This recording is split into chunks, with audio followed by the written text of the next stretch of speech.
USA 2024 election results are out. If you are without papers, without documentation, you have more than 3 months to get your bags and leave the premises. Boo. Anyways, yeah, do what you gotta do, and God bless America.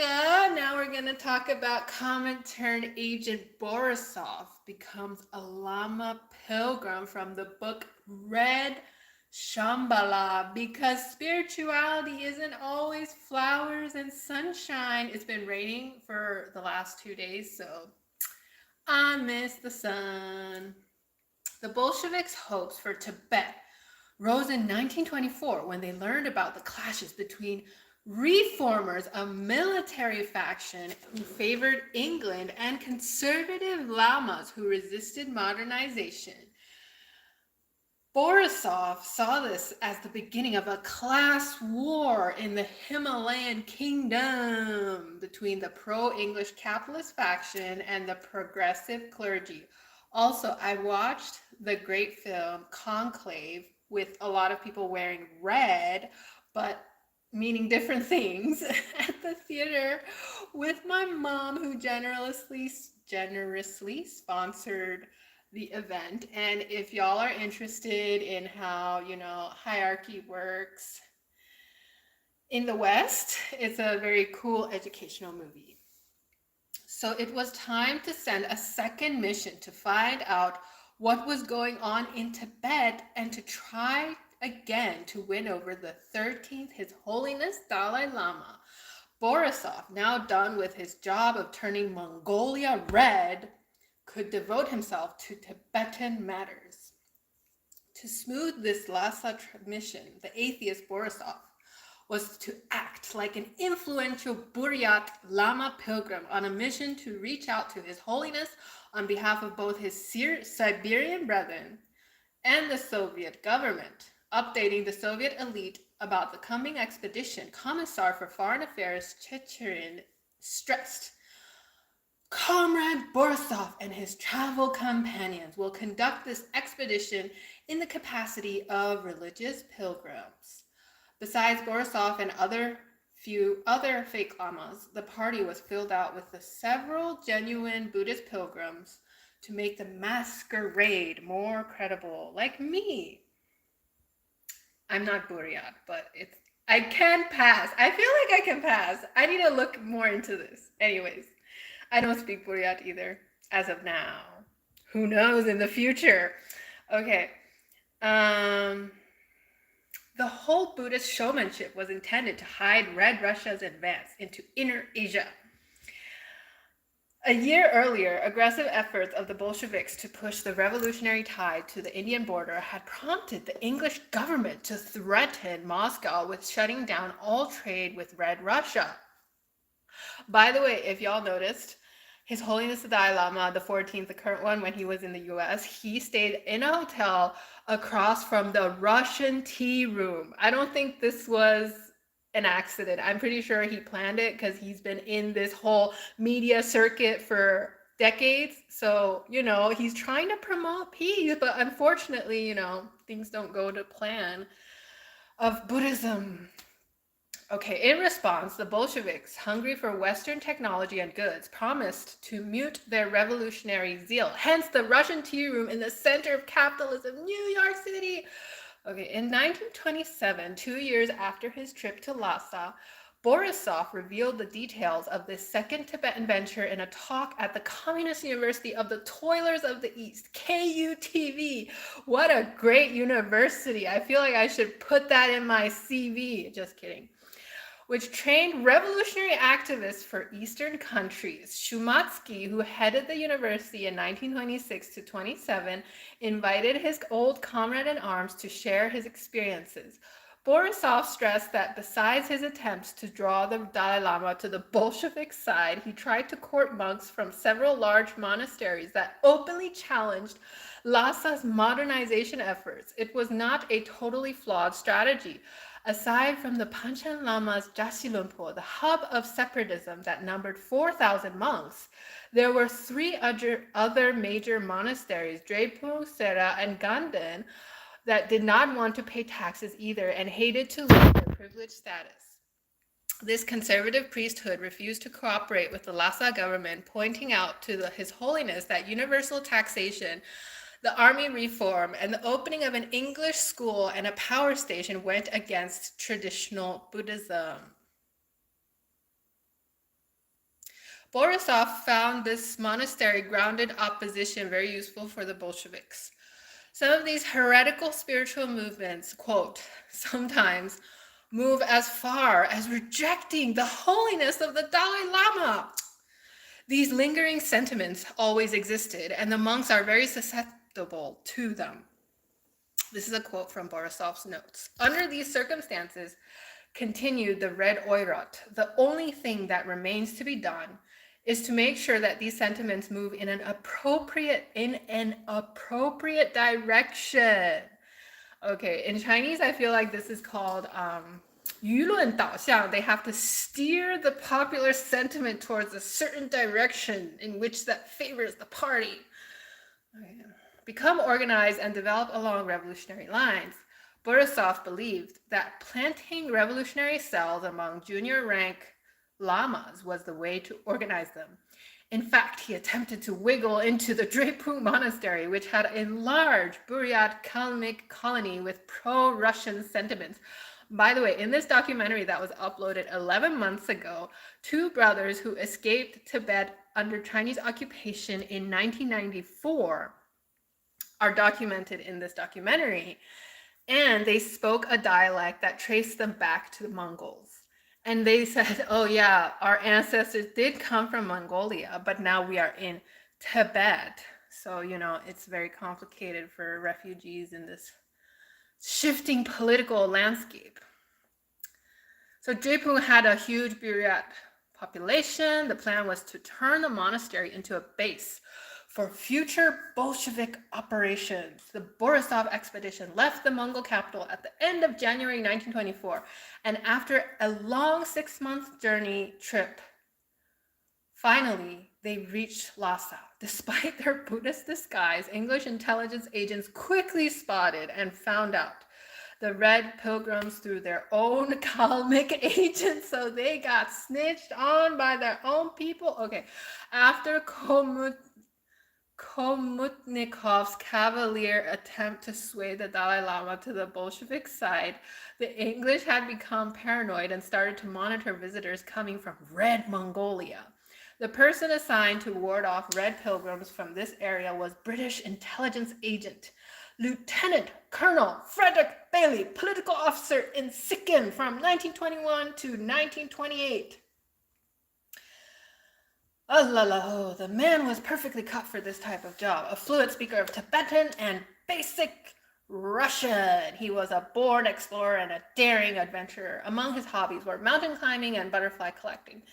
In fact, he immortalized his name by discovering during his Asian ventures a few unknown specimens of butterflies. All in all, Bailey was a classical gentleman spy of the Victorian age, like Kim.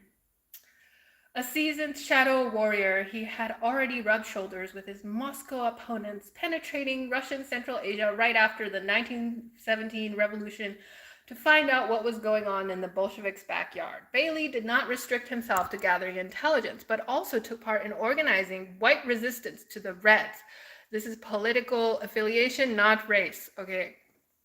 At one point, playing with fire, through a trusted contact, he was even able to get taken on as agent for the Bolshevik secret police and was sent on a clandestine mission to Bukhara, a Muslim fiefdom, challenging the Bolsheviks. Oh no, one of his assignments was searching for the whereabouts of the English spy, Bailey.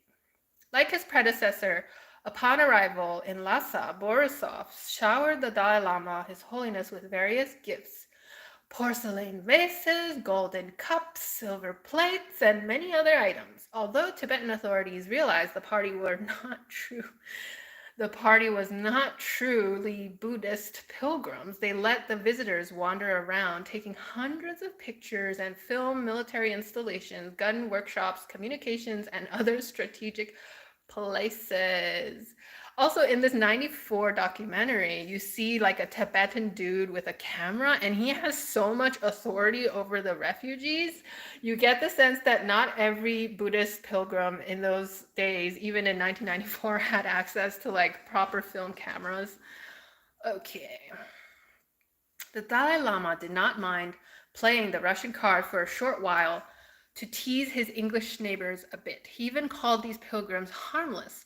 Worried about such a reckless attitude, Bailey worked hard trying to use his intelligence information to wake up the Lhasa ruler to the danger. But the Dalai Lama had his own game to play. He received the Bolshevik ambassadors, smiled at them, assured his friendship, and gave numerous promises, but he did not bind himself by any agreement establishing military ties as the Red Russians hoped. Thus, despite his long stay in Lhasa and persistent attempts to tie His Holiness to Moscow, Borisov returned to Moscow empty-handed in May of 1925. It was obvious that the Dalai Lama's sympathy for Soviet Russia and the revolutionary potential of the Forbidden Kingdom were the Bolsheviks' wishful thinking. His Holiness, who never trusted the Red Russians, simply used them as a counterbalance to British and Chinese advances. Strange as it may sound, some in Moscow continued to believe in the Dalai Lama's friendly disposition to the very end of the 1920s. In a 1928 memo, the chief of the Eastern Department of the OGPU secret police still insisted that the masses of Tibetan population and their ruler looked favorably at Russia and Mongolia. End of this section. Next section titled Mongol Embassy to Lhasa and Cold Reception. In 1925, the Dalai Lama dismissed his war secretary,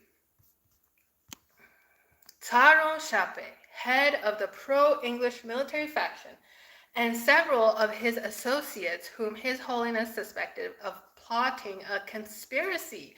They gave the Bolsheviks a second wind, and they were ready to continue their Tibetan advances.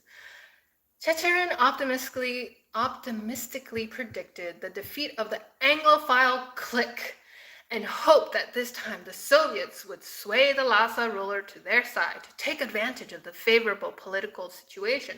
A third mission would be sent to Tibet. How much money are they spending on these failed missions? Oh my gosh. Okay. This is just the Asian woman in me, going how dare you waste money? Okay. The timing was too good to be missed. An uprising has erupted in Tibet against the Anglophile clique, which seized all power in the country. If we don't hurry up, some more developments might take place so that Britain, Britannia, by means of bribes and by attracting the material interests of the Tibetans, can usurp power again. How dare they? Learning from that was me. The last part was me. Okay. Learning from the previous experience of poor disguises, Chicherin and Borisov wanted to play it safe, keeping Red Russia out of the picture. Now, instead of playing Buddhist pilgrims from Siberia, the Bolsheviks were to become a Mongol religious mission sent to establish an embassy in Lhasa and discuss an important theological issue. The plan was to obtain Lhasa's permission to open a Mongol embassy, which the Bolsheviks could later use to organize a shipment of military hardware and to gradually hijack the Tibetan army by infiltrating it with loyal Kalmyk, Buryat, and Mongol advisors. To lead this 1927 expedition, Treacherous and Borisov chose Rajarshi Chapayev, a Kalmyk school teacher who has a Japanese name. Okay, Rajarshi could be, I guess, Kalmyk too. I don't speak Kalmyk. A recent graduate of the 3-year Marxist program at the Communist Academy. Soviet dictator Joseph Stalin personally approved this choice. Wow. use your head and let that sink in, like how important they saw this mission was.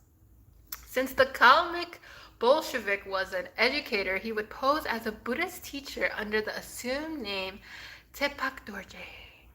Dressed in a red robe, he was to travel with his Lama apprentice, the role assigned to another Kalmyk Bolshevik, Matsak Bimbaev.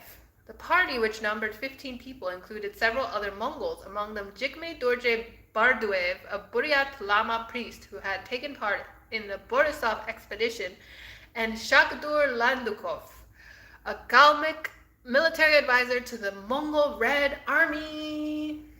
At the same time, a few genuine Red Mongol advisors with a good knowledge of Tibetan Buddhism were added to make the mission more credible.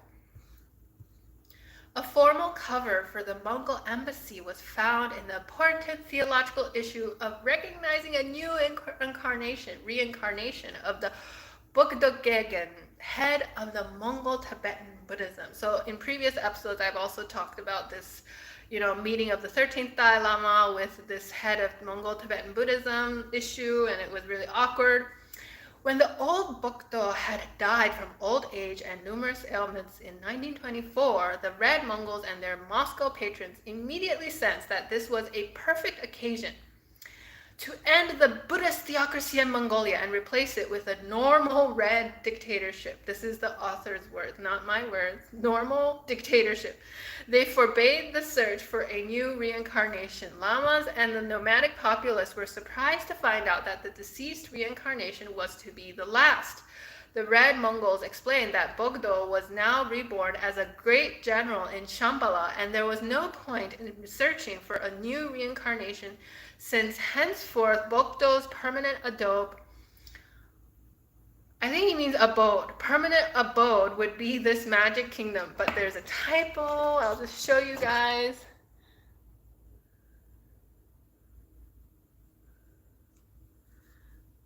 Where are we? See, it's A-D-O-B-E, which is misspelled. It should be abode. Okay. Not the earthly realm. Shrewd Red Mongols like Rinchino were not convinced their magic trick would work.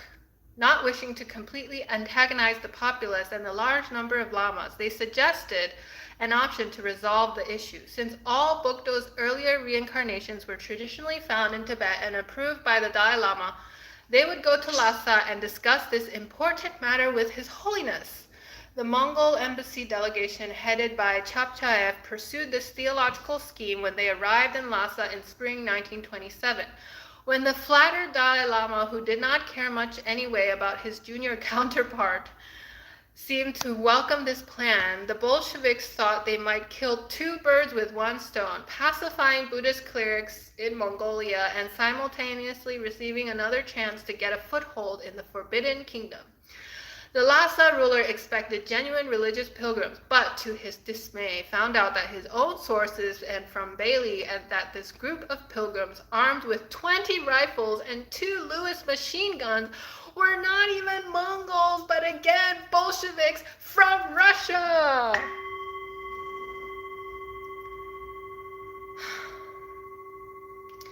Infuriated, the Dalai Lama at first refused to give Chapchaev a formal reception. The Red Pilgrims were kept under constant surveillance and could not even relieve themselves without being watched. All their movements were now monitored by a double spy ring, the Dalai Lama's agents and Bailey's Kalmyk and Tibetan spies. So the English money was already in Tibet at this point. The situation was even worse than with the Borisov party. It did not help that the atheist Chapchaev and his friends were particularly lousy actors. Lhasa monks noticed that the visitors had a hard time following tedious Buddhist rituals, yet it was not entirely bad acting that showed up their Mongol disguise. One of them, Gomojichin, a Buryat from Siberia, worked for the Mongol Department of Foreign Affairs, began having doubts about the Red cause. Disgusted with their pathetic Buddhist masquerade, he solicited and received a private audience with the Dalai Lama, during which he revealed the covert goals of the embassy. Snitches! Okay, to make things worse, the most devastating and unexpected blow to the Bolshevik scheme was leveled by Dorjiev. I also did a video on Dorjiev, the Tibetan ambassador to Russia, whom both Checherin and OGPU considered a loyal Bolshevik fellow traveler. By the mid-1920s, this old Lama with sad eyes who dreamed about a vast Buddhist theocracy under Soviet protection had become increasingly frustrated with the Bolsheviks. For a short while, he had allied himself with them, hoping communism could help return Buddhism to its original roots. Yet quite soon, Dorjiev saw that his faith could not gain anything from this alliance. Tibetan Buddhism in Russia was on the decline. Bolshevik authorities in Siberia constantly harassed his brethren. Realizing that the Bolsheviks were simply using him to split the Buddhist community in Russia, the old monk started a double game. While still pretending to be loyal to the Bolsheviks, Dorjiev secretly decided to do everything to safeguard his fellow believers in Tibet from Soviet advances. In his formal letter introducing Chapchaev, Dorjiev praised Russia and Mongolia for their treatment of Buddhists and asked His Holiness the Dalai Lama to give the Mongol pilgrims the best treatment. Yet simultaneously, through a trusted merchant, he smuggled to His Holiness another letter in which he wrote, "I'm an old man and will die very soon. Mongolia is not a peaceful country as it was formerly. The government is deadly against religions and monks. They are helpless. Please don't have anything to do with their mission. I had to write a letter at their dictation to Your Holiness for these Bolsheviks, agents, to take with them. But please do not take notice of that letter." Although the Dalai Lama was angry, he did not dismiss Chapchaev and his company right away, but as always played a good diplomat. After all, he did not want to endanger the larger Tibetan community in Mongolia. Besides, the Lhasa ruler still held a large amount of money in the Mongol central bank and did not want to lose it. Oh gosh! Still refusing to receive Chapchaev, the Dalai Lama nevertheless allowed the visitors to wander around, gather intelligence, and socialize with local Mongol and Buryat monks. Yet all their movements were monitored. Finally, the Mongol diplomats were permitted to have an audience with His Holiness. But in exchange for this favor, as the stunned visitors learned, they were to promise to leave Lhasa immediately after they finished their talk. During this meeting, the Lhasa ruler played his favorite game of expressing friendship without promising anything. Trade between Mongolia and Tibet? Sure, let us trade. We might buy Mongol horses. They will be good for our cavalry. We Tibetans might even want to buy gunpowder from you. Opening a permanent Mongol mission in Lhasa? We would like to do that. But England, which does not have an embassy over there, might be mad. Let us continue talking about it, and we will see. Chapchaev tried this and that, but he was not able to accomplish the major goal of the expedition, opening a permanent Mongol embassy. At the same time, the Dalai Lama repeatedly shifted the conversation to the conditions of Buddhists in Siberia and Mongolia, surprising the Bolshevik visitors with his detailed knowledge of the situation. Chapchaev sensed that somebody had filled in His Holiness very well, yet he could never figure out who. Thus, the Bolshevik plan to tie Tibet to Red Russia through Mongolia completely fell through. Red pilgrims again had to leave Lhasa empty-handed. If they still had some expectations about the Dalai Lama before coming to Lhasa, now they realized that His Holiness could not be duped, played, or manipulated. The Lhasa ruler did not feel at all that his budding nation needed Russian, or for that matter, English or Chinese presence. Thank you very much for listening, and we may or may not read the next section since this is so sensitive. Okay, take care. Move your money.